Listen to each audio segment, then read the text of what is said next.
So welcome back, and I'm absolutely delighted to introduce you to Dr. Enid Taylor from the Taymount Clinic with her husband Glenn. She runs the Taymount Clinic for Digestive Health, and what I really wanted Enid to do is explain to us, because it's always, I used to think of probiotics as something that you would only take if you've had a course of antibiotics, then maybe you need to replace probiotics. But over time I've come to realise that they're far more important than that. So Enid, just explain to us why the health of the gut is so intrinsic to our general health and well-being.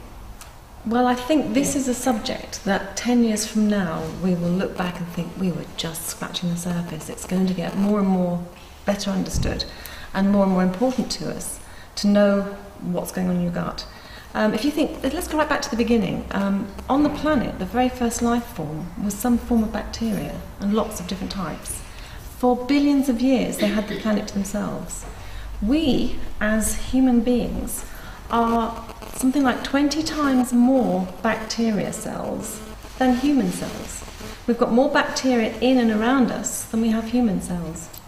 Now, bacteria, a lot of them live in the gut, and they perform lots of different operations for us.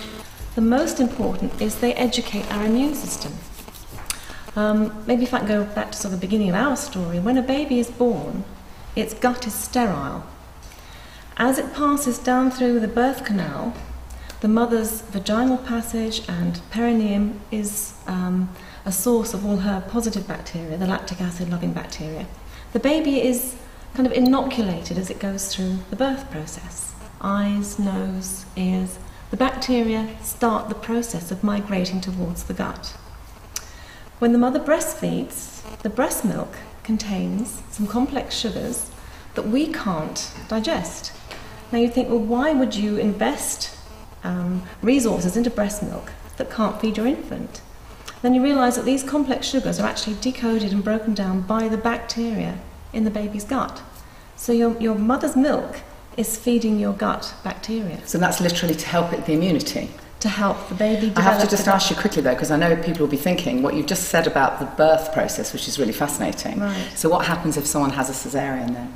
Well, studies have been done to show that children who don't have this inoculation naturally are more prone to allergies, more prone to things, asthma, colds. Their general health is not so good. It takes about 2 to 3 years to get a full bacterial complement of some 40-odd thousand different species in there. So you're building your immunity over the first 2 or 3 years of your life. Your bacteria in your gut are communicating with your white blood cells and your immune system, helping you to identify what is friendly and what isn't. So it's a kind of a two-way process. I mean, it's quite difficult to get your head around, isn't it? It's because huge, the whole yeah. concept of sort of bugs, you know, we think, well, actually, I don't want those, but in truth, we do. We need the correct ones, of course. So what happens over time then for most of us, depending on our diets or things like, I'm taking a wild guess that things like medication will effectively knock out the good bugs, is that right? Absolutely. Things that happen to you when you go travelling. You get a bug, you get diarrhoea, you get sickness. That bug might knock out a lot of your good guys.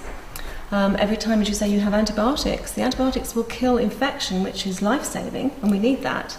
But it also tends to sterilise your gut or kill your gut bacteria. So you need to get the good guys back in.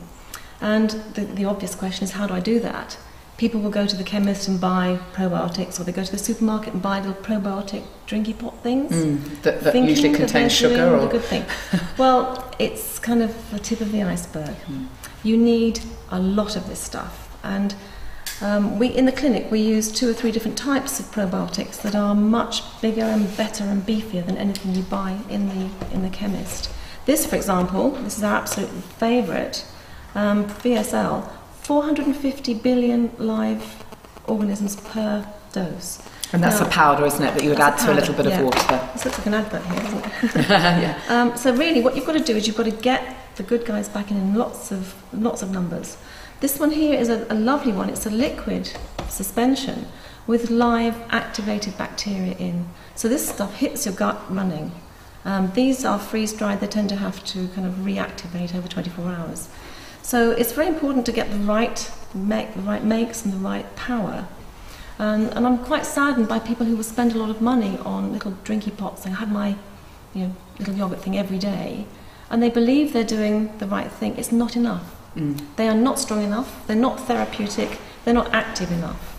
So you need to find the really good stuff for therapy, and then when you're actually sort of designing your diet around maintenance, you've got to think about where you're going to get your bacteria from. And we'll talk about kefir in a moment. Yeah, we're going to talk source. about kefir. But can we just talk about something sure. we mentioned earlier about pizza and modern diet is almost devoid of good bacteria in its natural live form, because a lot of us don't eat raw food. If you live on pizza and chips, you're going to get no bacteria. If you live on bunches of fresh grapes that you haven't washed because they're organic, and you've got the natural bloom, that's a natural probiotic yeast. Organic veggies, just brush the dust off and the dirt. Don't wash them, don't scrub them. Put them through the juicer with a bit of grit.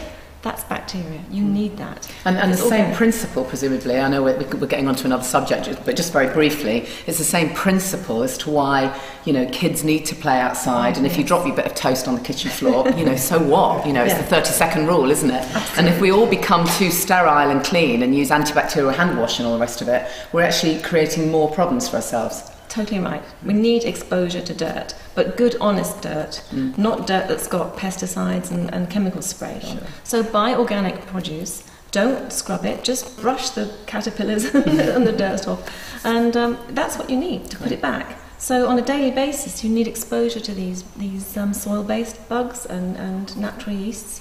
Okay, so now thank you for that, and there may be some questions, but I really want to get onto kefir, because a lot of people haven't even heard of it, and I'm going to disappear and let you just do your thing. And just to let you know that we've got, this is Chuckling Goat, this company, and they do goat's milk kefir, so there's one of these for each of you. And I'm guessing you just drink these, don't you, as they are? Yeah. So, so you've all got one of those to take away, and then just explain kefir for us.